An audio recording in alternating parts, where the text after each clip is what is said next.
ما أريد من هذا الشعب إلا أن يزيد في الحمد والشكر إلى الله عز وجل، ويزيد من محبة الوطن،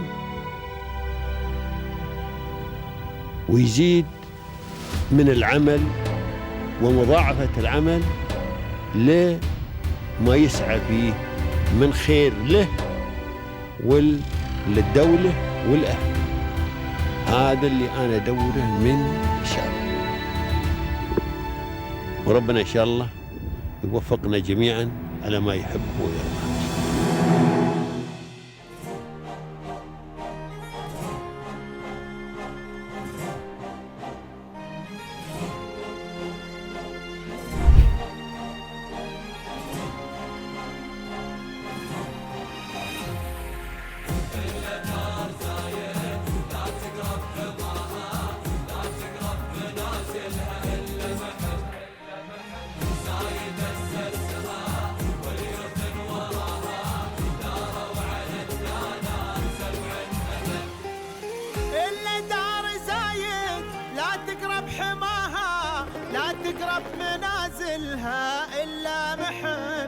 Yeah, I'm very thankful to the UAE for the support given and for keeping us on straight track and also making sure that the facilities we work in are safe and state of the art, and helping us also in a continuous development and education.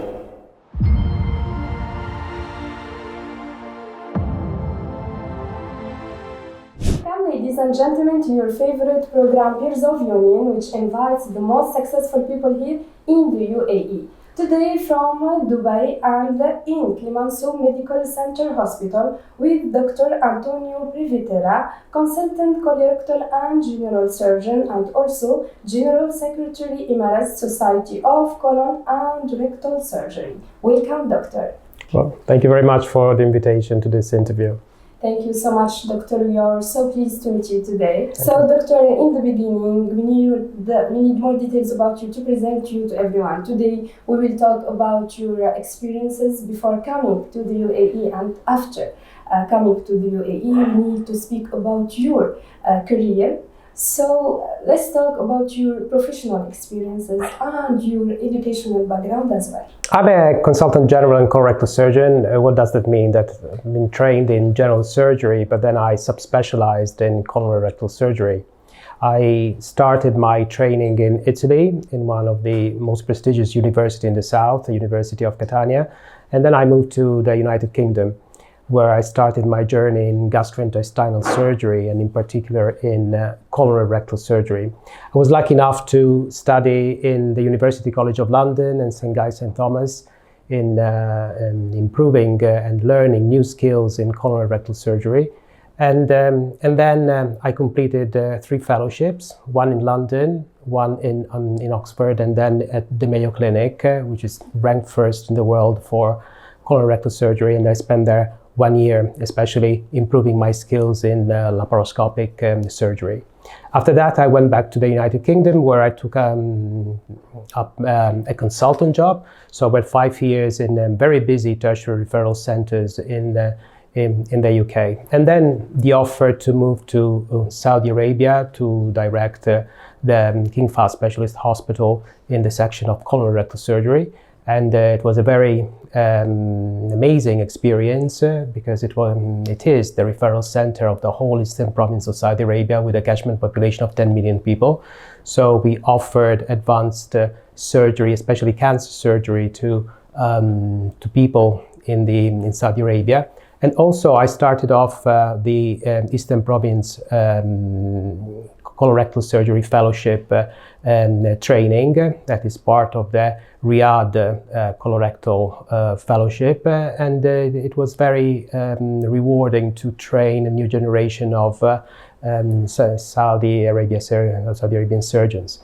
And then I went on to, after 5 years in Saudi Arabia, I moved to UAE. First, I was the lead of colorectal surgery in Tawam Hospital in the National Centers, and then I moved to work in all over UAE basically, and currently I'm working in Dubai, mainly in Clemenceau hospitals, but also in the Aster Group, and in Rim Hospital in Abu Dhabi, and in Al-Ain in Al Khalij Hospital, and doing clinics in the Levantine Clinic. So that has offered me the possibility of helping everybody with all type of insurances and all those ones who cannot afford higher insurances and hospital with the best facilities. So that was my choice to join various hospitals that everybody can afford, and then give the same treatment to everybody.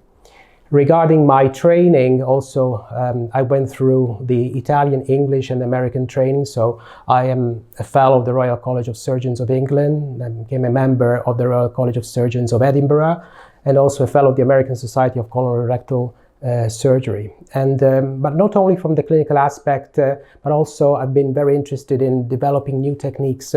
For example, I published the first report of a new technique. Well, it's been 20 years now, but it was the first report in the American Society of Colorectal Surgery official journal, the DCR, where we developed a new technique. It's not a new technique, it was a Japanese technique that was almost forgotten, but we picked it up again. And this the famous DHD or Doppler-guided hemorrhoidal artery ligation that is very successful in the treatment of hemorrhoids. Although now we use also other techniques such as radiofrequency and laser that minimize pain and discomfort. This is sort of a brief summary of who I am. So currently I provide my services in UAE, and in particular colorectal surgery, but also because of my research background in hernias, and I obtained an MD and PhD in hernias. I worked with the most famous hernia surgeon. Hernia is another one of my specialties, especially complex hernia surgery that usually develop after major complex surgeries, what we call incisional hernias or complex hernias. Mm-hmm. What a faithful journey, Doctor. You have rich experiences in many countries. So, Doctor, with your experiences and with your deep knowledge in the field of medicine, you choose to come to the UAE. Why do you choose exactly this country? It's always fascinated me the Arabic culture in general, and of course, the UAE and particularly Dubai offers a bit of a compromise from the European culture and the Arabic culture. So for a Western, it's the ideal place to work. Another thing is the safety of the country. Because to be honest, I've worked in 5 continents. I also trained in South Korea in advanced laparoscopic and robotic surgery with the famous pioneer Nam Kim. So I worked in the Asia as well. I worked in America. I worked in Europe. I worked everywhere. But actually, it's the only place where I find that good balance between European sort of style, of course, with Arabic culture and safety. I feel safe in this country. I feel that the government protects me. And is this feeling that you definitely not feel in the States, I must say, and in Europe only in certain places. So there's a good balance of quality of life and also work practice. Yeah. Doctor, how were you able to map out a distinguished name for yourself in the field of general surgery and colorectal surgery, despite the well-known and despite the high competition here? I was lucky enough to be trained in some of the best places, if not the best places in the world, such as London and the University College of London and Mayo Clinic. Actually, I'm the only one that actually has a double certification from both universities. So I was able to get probably the best experience in the world working with huge names in colorectal surgery, such as Bruce Wolfe, Heidi Nelson, Neil Mortensen. So those are the guru of colorectal surgery. And it's very important to be trained well before practicing, because then you will see better results. And if you see better results, people will come to you and will look for you. And I have patients coming from all over the world, to be honest, to Dubai to be treated by me. And this is very, very rewarding, very, very flattering. So I think that the most important thing is to get the best training. And then, of course, it's not just the training, because we continuously have to develop.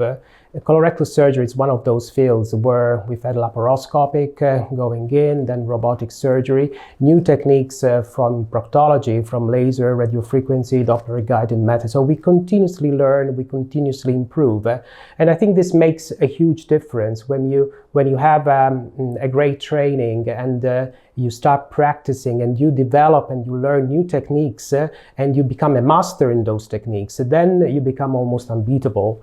And of course, the best result will get you patients at the end of the day, and it's very rewarding to give that world-class treatment to everybody with any insurance and with any background. Yeah, of course, doctor. So, doctor, being in the world of medicine, it's not easy at all, and especially being in the field of general surgery. So this profession, it's a noble profession, but it requires lots of experiences and deep knowledge in order to succeed and excel in this profession. So of course, doctor, you have faced some of challenges during your journey. Can you please mention to us some of these challenges? Yeah. Colorectal surgery is a very complex specialties in terms of different diseases that we treat, from the benign to, of course, bowel cancer ones, and especially all the psychology and the stress related to this specialty when we treat, especially with cancer surgery. So we need actually to develop those skills to communicate with patients, especially patients that cannot be operated sometimes because the disease is too advanced. Mm-hmm. But it's very important to follow this patient from the start, from being diagnosed, having the right diagnosis, mm-hmm. and then to follow them before the operation, giving them the information, preparing them for the surgery, and following them up. So the challenge is to have a team. You cannot do everything yourself.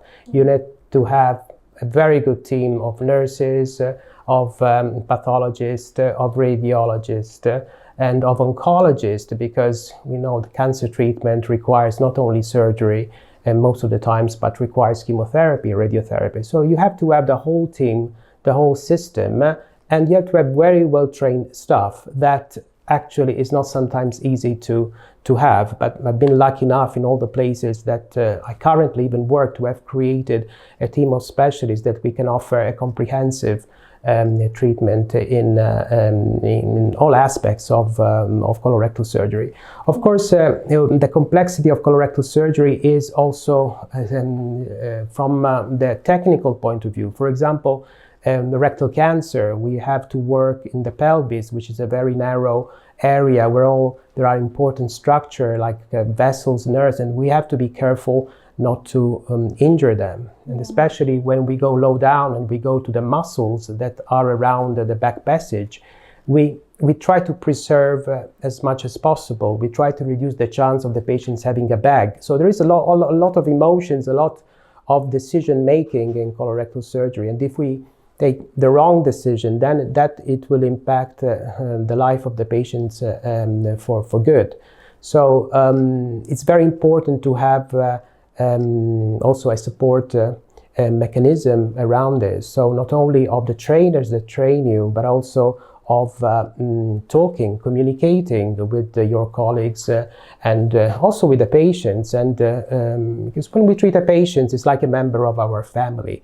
The patient has chosen us, so that trust is very, very important to keep.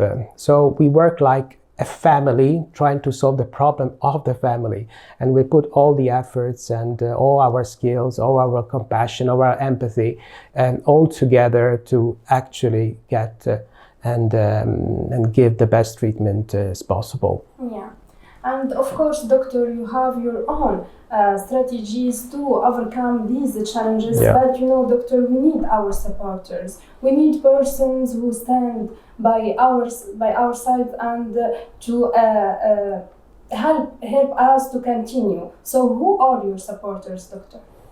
Well, my patients are my main supporters in terms they've given me the trust. So I find support in this trust. But of course, you have to have a whole system, a system of colleagues that work with you, and we support each other. Of family, it's very important, and also of friends. So what is important in the supportive mechanism is not just work.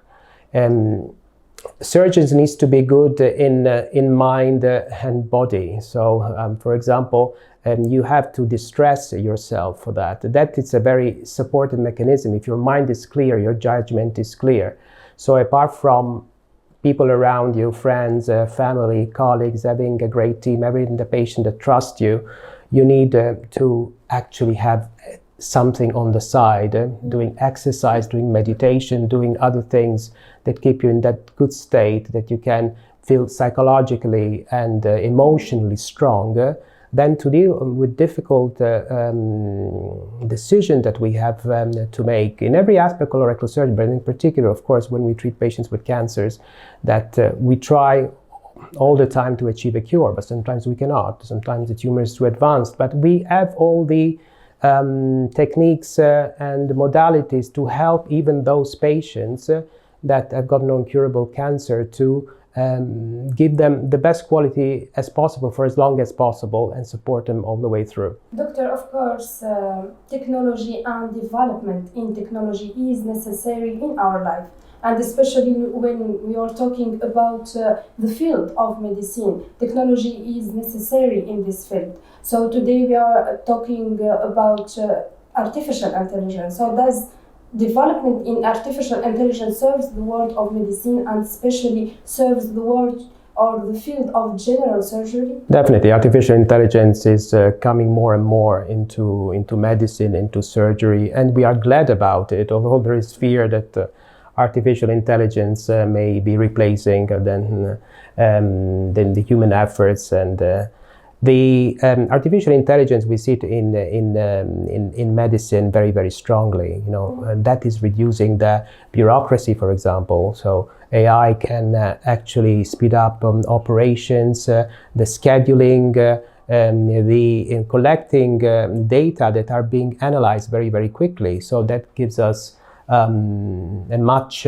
quicker evaluation of the patient's data that may help in developing personalized treatment plans, for example. Mm-hmm. We see it in radiology with artificial intelligence, with some software to actually help radiologists to pick up lesions and to make a better diagnosis on the X-rays, on the CT scan, on the MRI, but also in pathologies. The pathologists are using it to look at the microscopic slides of the specimen that we remove from the body, and actually picking up a few things that are helpful for diagnosis. Sometimes things that are missed by humans, because also artificial intelligence can work 24 hours they're like robots, so they don't get tired like humans and stuff. But also AI together with the robotic surgery, for example, is becoming more and more in use, and of course that will mean also restructuring the input of humans, more of overseeing artificial intelligence, make sure that the data that are analyzed, they are correct data, because of course artificial intelligence can make mistakes as well, and then if a mistake is made by a machine of artificial intelligence, then it may be harder to justify that being made by humans. So control on artificial intelligence by human is fundamental, like that. But definitely a great help, and it's coming, more and more into our practice. But doctors also today, robots perform surgeries. So what is your opinion about the idea that in the future we'll see that doctors will be replaced by robots? Yeah, I mean, this thought of the robots completely replacing human is more of a fiction rather than reality. Mm-hmm. What we're looking for is of a symbiosis, of a help that the robot can give to humans, which will always have to supervise the robots, the information that you put in. Robotic surgery has revolutionized. It's more and more used, also because the cost of robots is going down. The first robotic system is the Da Vinci system. Almost 7 million operations have been performed. Still, the robot is not that works completely on its own. The surgeon works through a console, and through his movements of his hand, they are translated into the small instruments of the robot. So still is the surgeon operating, but the surgeon could be operating even at a very high distance, even in the other side of the world, and manipulating. There always has to be a team around the patient, to put in the robotic instrument to make sure that complication may happen during the surgery. So robotic surgery may be converted into open surgery. So there should always be a team there ready to solve any complications that can arise from operating with the robot. But what the robot gives is a very precise movements of 360 degrees. So they allow, with minimal incision, to work in very small spaces, like for example the pelvis and the very low the rectal cancer. That is where the robot comes in hand and allows that rotations, that movements that by laparoscopy can be done, but with more difficulty. So it's easier for a surgeon to start with a robot rather than with a laparoscopy, but laparoscopy needs to be learned anyway. So of course people, for example, like me, that have gone through like 25 years of laparoscopic surgery, shifting to robot, the robot may be useful only in certain situations when I work in low rectal cancers, or a lot of suturing, for example, in complex hernias.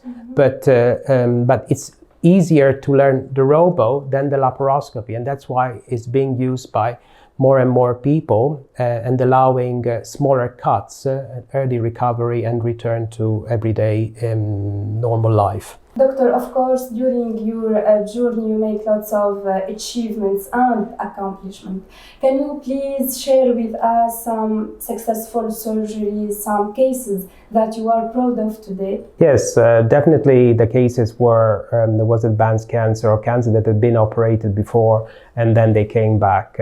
So we did also in UAE one of the first recurrent rectal cancer surgery. And but also working at the Mayo Clinic, we looked at all these cancers that came back, and we managed actually to operate on them and find a complete cure of cancer. And that's requiring skills, but also that multidisciplinary team that is important to achieve those results. On the other side, looking at other part of general surgery, I introduced new techniques for the treatment of, for example, lumbar hernia or inguinal hernia. So we pioneered new techniques in Europe, and that then in the field of proctology, definitely we made advances in the understanding of hemorrhoids and actually introducing and developing techniques that were already there, for example, the Doppler-guided hemorrhoidal artery ligation. So, and then publishing a lot in the area, and having an MD, PhD, and also the currently I'm the General Secretary of the Emirates Society of Coloproctology, so we are involved in the education of people, of patients, and the new generation also of surgeons. Yeah. So, doctor, today to perform and to develop the medical system here in the UAE has established many laws and many regulations. So what are the most important laws, regulations and facilities that are provided by the UAE and applied throughout the medical sector? Yeah, the UAE has established a strict regulatory system, not only for the licensing and accreditation of doctors, which is very important. The doctors that work in the UAE, although coming from even the best institution, has to go through an assessment by the Dubai Health Authority, by the Department of Health, by the MOH as well. So to make sure that they comply to the best international standard, we have the laws, going back to 1975 and about the practices of doctors and the practicing of facilities. But it's not just the staff, it's not just the doctor, it's also the facilities, because a lot of facilities have opened in the last few years in Dubai, in Abu Dhabi, but the government makes sure that the facilities have a state-of-the-art equipment and logistics that together with the skills of the doctor can offer the best care as possible. So there is a strict system that is about who actually works in the medical field, where it works, and so credentialing and accrediting facilities, and that makes sure that the practice is conducted according to the international guidelines and also giving advice regarding the ethics and the ethical practice of medicine as well. So that is through a very strict legal system that also makes the doctor, the surgeon, accountable for his actions in case a mistake is made, and then make sure that a lesson is learned from them. Yeah, and of course, doctor, thanks to these policies, thanks to these facilities, the UAE today is the best destination in the world for medical tourism. The UAE today attracts medical tourism after it used to export it. What is your opinion?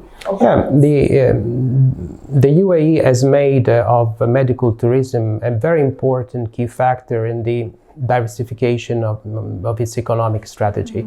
And that is for a reason. First of all, the location of the UAE, between Asia, Europe, and Africa, so that may attract a global patients coming from all over the world. Also, the safety. I mean, Dubai, Abu Dhabi are the safest cities in the world. And the communication, English is the spoken language basically here. So people are, and then the state-of-the-art facilities. So patients come here looking at a safe place where they can have surgery in a beautiful environment. It is the one of Dubai, but also Abu Dhabi, with luxury accommodations. And the government has also instituted inside the medical tourism departments, so people can communicate directly with this department. Visa processing is made much easier for people coming from all over the world. It may not be easier in other countries. Here is really facilitated the focus on the bureaucracy being very quick for people who want to access the medical system here. And so we have it's a win-win situation. The patient has got the best treatment in a safe environment with very skilled professionals, and of course the journey is seamless. It's facilitated by a government that puts stress on it. There is this collaboration with travel agencies, this showcasing of the UAE in many exhibitions and conferences all over the world. So it's definitely a very important strategic point in the economy of Dubai and the UAE in general. Yeah.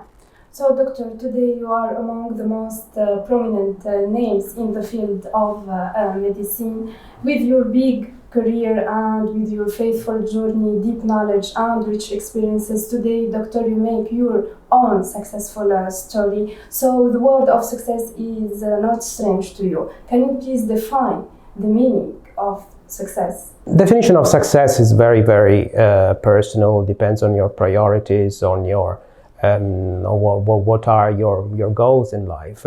For me, the goal has been in making a difference in patients' life, in knowing that I've helped people, and of course this has gone through a long journey of it, obtaining the right skills, the right training, and working on myself as well, getting stronger and stronger psychologically.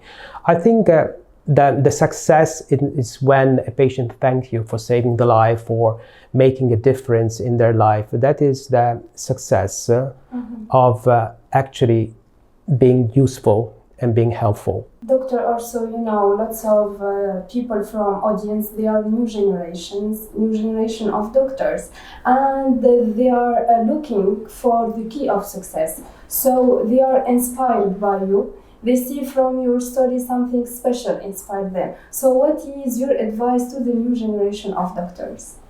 The new generation is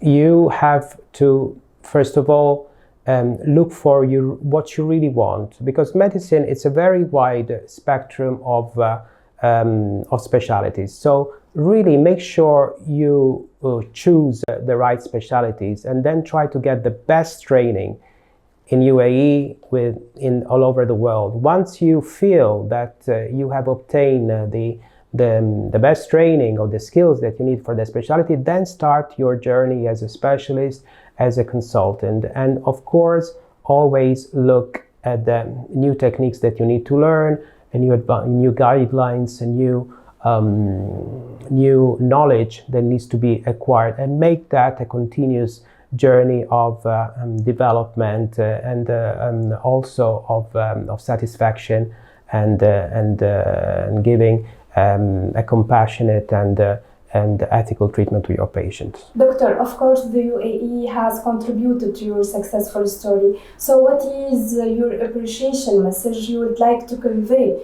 through our episode to the UAE and its rulers?